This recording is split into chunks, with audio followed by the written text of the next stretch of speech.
Chers fans de rugby, bonjour. Pendant près d'une décennie, le 15 de France a sombré dans les bas-fonds du rugby mondial. Humiliés, durant le mondial 2015, les Bleus ont vraiment connu des années difficiles, avec des matchs perdus contre l'Italie ou le Fidji, tout en voyant des équipes comme le Japon se déplacer en France avec la vive intention de nous battre. Et oui, de 2011 à 2019, le 15 de France a perdu sa place au rang des grandes nations mondiales. Mais un soir de février 2020, au Millennium de Cardiff, nos Bleus ont renversé la table pour de bon et sont revenus s'asseoir à la place qui a toujours été la leur. C'est l'histoire de ce match charnière dans la très grande histoire du 15 de France que nous tenterons de raconter aujourd'hui. Mais avant de rentrer dans le vif du sujet, on t'invite à t'abonner et à mettre un pouce bleu pour aider au référencement de la vidéo. En cette période de trêve estivale, on est très heureux de vous proposer un contenu un peu différent. N'hésite pas à nous dire si ça te plaît dans l'espace commentaire et potentiellement à nous suggérer d'autres types de vidéos du genre. Et à présent, revenons-en au jeu avec un léger retour en arrière. On va en 2011. Le 15 de France, à cette époque, c'est le 15 de France de Marc Livremont qui se distingue lors d'un très beau mondial néo-zélandais en atteignant la finale et perdant malheureusement d'un petit point face aux All Blacks dans un match plutôt pollué par des décisions arbitrales litigieuses. Mais bien que battus, les Bleus sont portés au firmament par leurs supporters qui n'ont que rarement été aussi fiers d'eux. On ignore alors que cette fierté va se heurter à un mur, celui d'une réalité rugbystique que trop peu de lanceurs d'alerte avaient vu venir. Et ouais, cette génération dorée, elle est sur le déclin et ce très bon mondial 2011, c'est l'arbre qui vient cacher la forêt. En top 14, les présidents de l'époque vont plutôt tabler sur des joueurs stars venus souvent de l'hémisphère sud que sur des jeunes en devenir.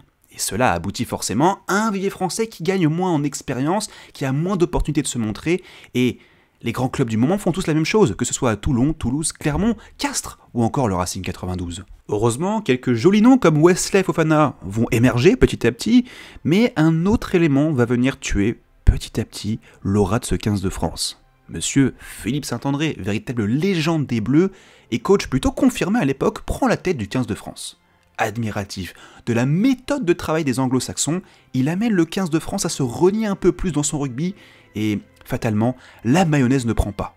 Bilan, une cuillère de bois dans le tournoi 2013 et surtout cette élimination cinglante lors du mondial 2015. Post-2015, la dégringolade continue et la France chutera jusqu'au 10e rang des nations. Les sélectionneurs vont se succéder mais aucun ne réussit vraiment à inverser la tendance. Heureusement, les clubs du top 14 sont amenés par la nouvelle réglementation des GIF à faire jouer plus de joueurs formés évidemment sur le territoire français qu'auparavant. Et c'est un moindre mal quand on sait que le 15 de France accueillera la Coupe du Monde en 2023. Coup de pouce du destin, une jeune génération de joueurs très prometteurs semble émerger. En 2018, les U20 français portés par Romain Ntamak, Demba Bamba ou encore Cameron Woki remportent la Coupe du Monde sur leur sol. Soucieux de préparer l'avenir, le sélectionneur de l'époque va leur donner du temps de jeu dès le tournoi destination 2019. Une décision plutôt choc qui ne porte pas ses fruits sur le moment, en atteste l'énorme claque reçue à Twickenham cette année-là, mais nos petits bleus engrangent de l'expérience et ils vont pouvoir profiter du mondial 2019 pour parfaire leur gamme, alors que monsieur Fabien Galtier intègre déjà le staff en prévision de sa mise en avant pour le mandat suivant. Et cette Coupe du Monde, je pense que vous connaissez un petit peu les aboutissants. Le 15 de France va réaliser une phase de poule plutôt passable, mais suffisante pour accéder aux quarts de finale, durant lesquels nos Bleus vont se montrer, je trouve, héroïques, avant de chuter en fin de match, à 14 contre 15 dans une défaite cruelle, mais malheureusement un peu logique contre ces diables de Gallois, dont on va reparler très vite. Cette belle impression laissée durant le Mondial 2019 s'accompagne d'un vent d'optimisme. Et si la période noire commençait doucement mais sûrement à s'effacer? Nous aurions un début de réponse très rapidement car la France reçoit l'Angleterre, vice-championne du monde en entrée de tournoi, avec un nouveau capitaine Charles Olivon et l'avènement des champions de France toulousains comme Romain Ntamak, Cyril Baille, Julien Marchand, mais surtout notre crack national Antoine Dupont. Les Bleus ont fière allure et vont réaliser l'un de leurs plus grands matchs sous l'ère Galtier, remportant la bataille de Saint-Denis sur le score de 24-17 en ayant largement mené tout le match. Beaucoup diront que c'est ce jour-là que le 15 de France est redevenu une grande nation du rugby mondial, et je comprends pourquoi. Dominer à ce point les Anglais, qui étaient alors la référence du rugby européen, c'est un véritable argument de poids. Mais j'estime que pour rentrer dans une nouvelle dimension, ce groupe France avait besoin de confirmer, avait besoin de continuité. Et battre l'Italie lors du deuxième match, c'est bien, mais ce n'est pas encore suffisant, et il nous fallait ce succès de référence sur la terre d'un de nos rivaux. Côté compo maintenant, on retrouve une ossature intéressante car chaque ligne nous semble complémentaire et surtout, je vois pas forcément de joueurs qui semblent individuellement en dessous du niveau de l'équipe. Même le banc de touche avec du Baptiste Serin, du Jalibert ou encore du Ramos, ça a de la gueule tout simplement. L'équipe est belle, elle est insouciante aussi et par séquence, le French Flair retrouve du panache. Après une belle Marseillaise, il est déjà l'heure d'en découdre. Malheureusement, les Gallois démarrent plus fort que nous et ils vont scorer d'entrée. Alors à ce moment-là, on s'attend un peu à une première mi-temps difficile, mais il suffira d'un rebond favorable pour que les Bleus rentrent enfin dans leur match, avec un arrière qu'on ne reverra que trop peu malheureusement, barré par les blessures puis la concurrence.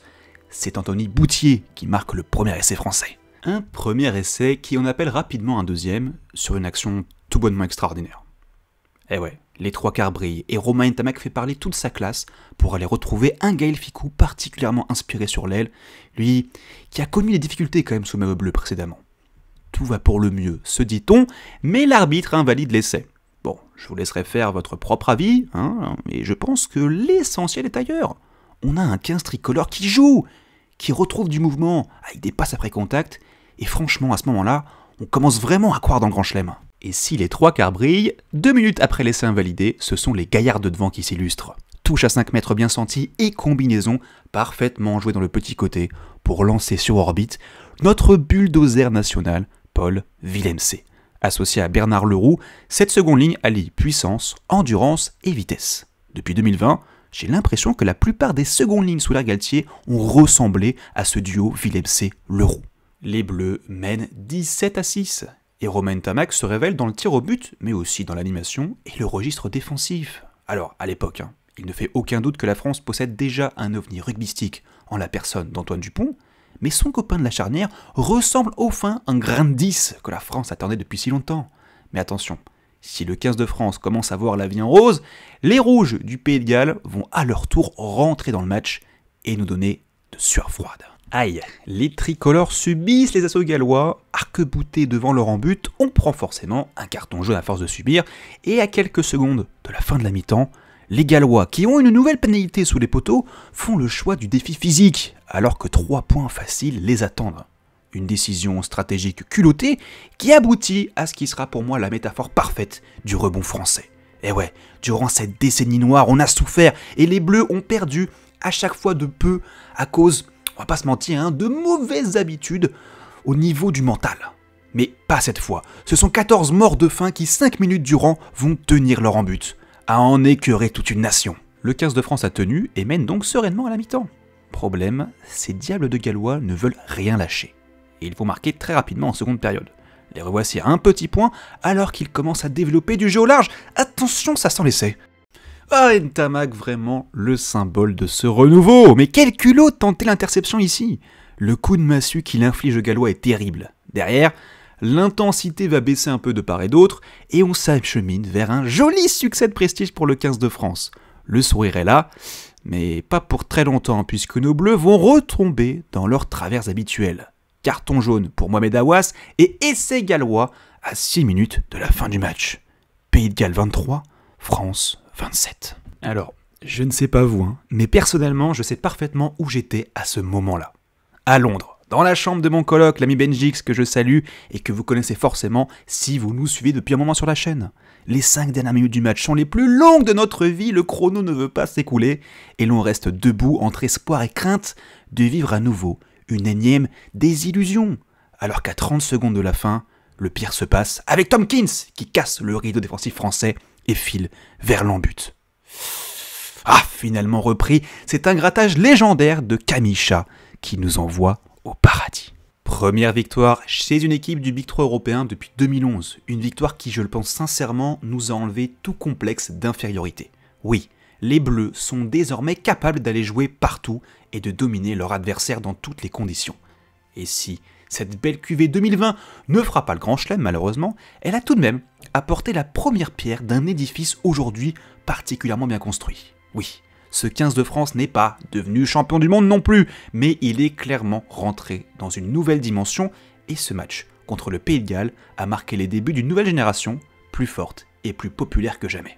C'est aussi un match qui marque le début d'une époque pour nous, le Club Sportix, puisque c'est la première fois qu'on a parlé de rugby sur la chaîne en débriefant comme ça, à l'instantané, cette rencontre avec Monsieur Benjix. Et donc voilà, c'est un match qui a beaucoup d'importance pour nous et pour le 15 de France aussi. N'hésite pas à nous raconter dans l'espace commentaire comment toi tu l'as vécu, et est-ce que tu trouves que ce Pays de Galles France avait vraiment une atmosphère particulière dans l'histoire du Manda Galtier. On t'invite vivement à t'abonner si ce n'est pas déjà fait pour ne rien rater de nos prochaines vidéos. Très bonne continuation, très bonnes vacances pour ceux qui le sont, et allez, les bleus comme d'habitude. Ciao ciao.